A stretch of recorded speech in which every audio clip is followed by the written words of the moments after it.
We also have a list of folks, and I think we're ready to move to excuse me, I should have brought some water with me. There's a number of folks who I have, and I know I've seen a few people come in and sign up, so I will also go and get that sign-up sheet after I finish with these folks. As I said, please keep your comments, questions as concise as you can, and we'll really make sure that we get to everybody. The first person is Fred J. Gambino. Fred?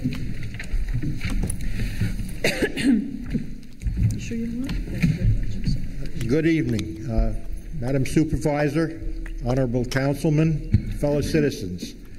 I've lived on Delworth Drive for 30 years, and in the past I have spoken in opposition to this park district.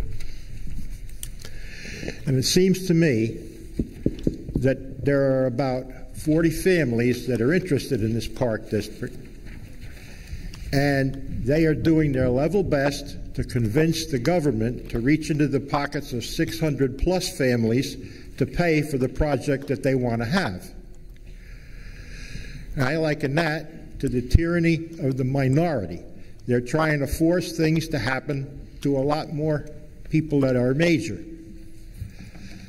The lake is a want. It's not a necessity for people. And in these times, I don't know, and I've read some things where there's some pretty potent chemicals that are in the sediment of that lake. Dieldrin, polyphenolated biphenyls. Some of these things are in there. I haven't heard a mention of that. I don't care if it came from the air or the rain or the fog, how it got there, but I understand that they are in there from the engineer's report. I don't think that I would want to be swimming in there.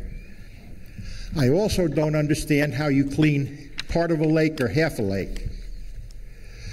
Once you dredge out a certain amount, the water, which flows indiscriminately, precipitates its goods on the dredged or the undredged. It doesn't care where it drops them.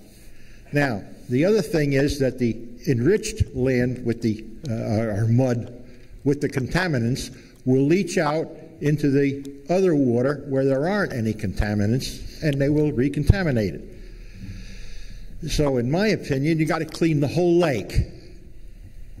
And if you do that, we're going to have a great expense. And the other thing is you have not eliminated the root causes, which are from the surrounding hills, the runoff of your pesticides, your fertilizers, and your sewer systems, your septic systems. So eventually that's going to leach through the soil back down into the same bowl. And again, as you know, once we start digging that around, you're going to have the New York City DEP and the state DEP involved in all kinds of regulations and whatever.